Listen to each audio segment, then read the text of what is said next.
वाचा स्तुति केंद्र सनगार ऋषियों, जैसे ही वो दोनों व्यापारी जितना भी जो उनका सामान था उसको नाव में भर करके अपने घर को चलने को तैयार हुए।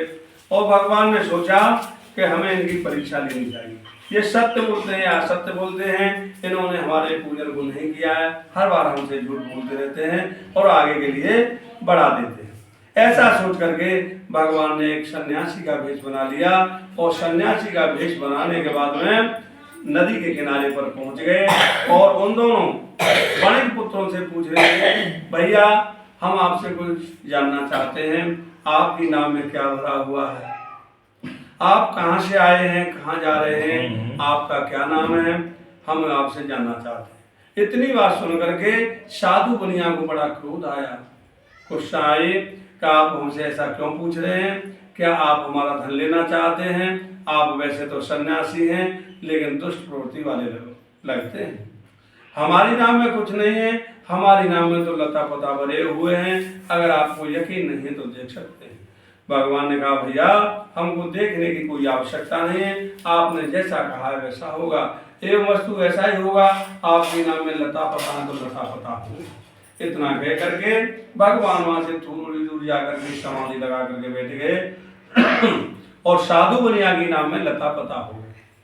इसीलिए तो उनको सत्यनारायण भगवान कहते हैं, जैसा कहा वैसा ही हो गया। अब जैसे ही साधु बनिया ने नाव को जल के ऊपर उठती हुई देखा, हल्की देखा, उगाड़ करके देखा तो उसमें लता पता दिखाई दिए।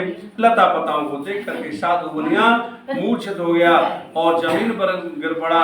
उनके साथ में जो जमाई रहते थे उन्होंने कहा, सेठ जी रोने से कोई काम चलने वाला नहीं है, हमसे पूछ रहे थे वो साक्षात भगवान थे, अगर वो कहीं मिल जाए तो हमारा धन मिल सकता, अन्यथा कोई उपाय नहीं। हमको भगवान को देखना चाहिए। दोनों जो है ससुर जमाई जो है भगवान को देखने के लिए चल दिए।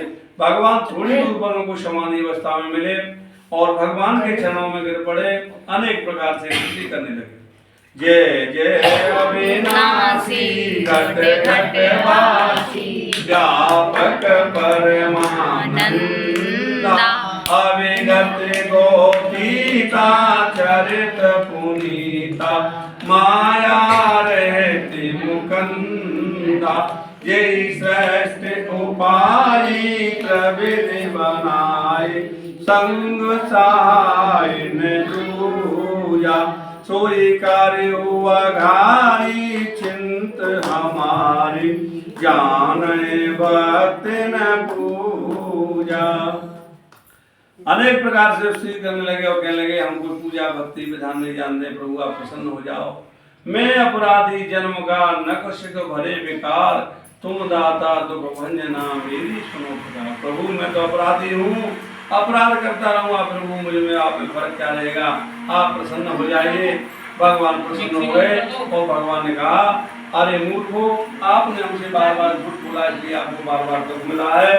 घर जाकर के हमारे बताए हुए विधान यानी सत्यनारायण के पूजन को करना, आपका धन आपको उसी तरीके से मिल जाएगा। ऐसा आशीर्वाद लेकर के नाव पर आए, नाव को पलटू देखा और नाव को आगे बढ़ा दिया। नाव जैसे ही आगे बढ़ी, साधु मुनिया ने नाव जैसे ही नगर के निकट पहुंची, साधु मुनिया ने कहा कि हमारे घर जाकर के दो कि सेठ जी व्यापार करने के बाद में घर आ रहे हैं। दूत जो घर पर चला गया, घर पर सत्यनारायण की कथा हो रही थी, लीलावती कलावती कथा को कर रही थी।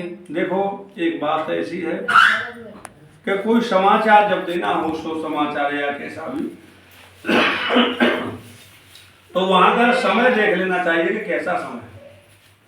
दूत घर पर पहुंच गया, घर जाकर के उसने कहा कि सेठ जी नगर के निकट आ गए और आपको बुलाया है।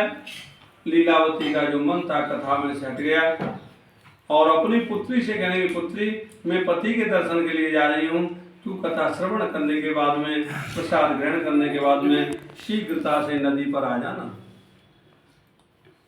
किसी ने कहा है कि बिना विचारे जो करे सो पाछे पछताए, और काम बिगाड़े आपनो जग में हूत हसाय।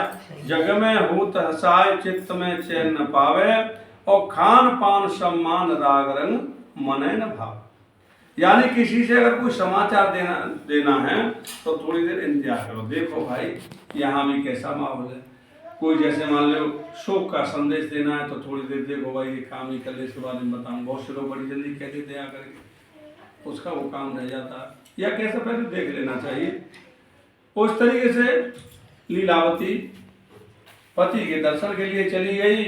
कलावती ने सत्यनारायण के पूजन को किया, कथा श्रवण की, लेकिन जल्दी की वजह से जो है प्रसाद को छोड़ करके त्याग करके चली गई। भगवान सत्यनारायण जो रुष्ट हो गए, रुष्ट होने पर उन्होंने नाव को जल में डुबो दिया। नाव जैसे ही जल में डूबी, साधु बनिया विलाप करने लगा, रोने लगा। वहां जितने व्यक्ति थे सभी शोक में समा गए और कहने लगे अभी तो सेठ जी का सब ठीक ठाक था। लीलावती पहुंच गई, लीलावती रोने लगी। उधर कलावती ने अपने पति को नहीं देखा, रुदन करने लगी और उसने निश्चय कर लिया कि जब मेरे पति नहीं रहे तो मैं जल में कूद जाऊंगी, आत्महत्या कर लूंगी, जल समाधि ले लूंगी। अपने पति के चरण गणांग लेकर के जल में कूदने वाली थी। गगन मंडला आकाशवाणी हुई, कलावती तू भगवान के प्रसाद को छोड़ करके आई है, इसलिए तेरा पति अदृश्य हो गया है। घर जाकर के भगवान सत्यनारायण के प्रसाद को ग्रहण करे, तेरा पति तुझे अवश्य मिलेगा। इतनी बात सुन करके कलावती घर आई। घर आने पर उसने सत्यनारायण के प्रसाद को ग्रहण किया और सत्यनारायण से प्रार्थना की, अपराध के लिए क्षमा याचना की। सत्यनारायण प्रसन्न हो गए और उसने अपने पति के दर्शन किए। घर आकर के कलावती, लीलावती और साधु मुनिया ने सत्यनारायण के पूजन को किया। पूजन करने के बाद में सबको प्रसाद वितरण किया, स्वयं प्रसाद ग्रहण किया और भगवान की कृपा के आधार पर साधु बनिया सुख शांति से रहने लगा। धनवान तो था ही, काफी समय तक सुख पाया, अंत में उसने मोक्ष को प्राप्त किया। इति श्री स्कंद पुराणे निर्वाहखंडे सत्यनारायण प्रतिपदाम चतुर्थ अध्याय समाप्त। बोल सत्यनारायण भगवान की जय, बोल लक्ष्मी माता की जय, बोल अपने गुरु देवता की जय। श्रीमन नारायण नारायण हरे।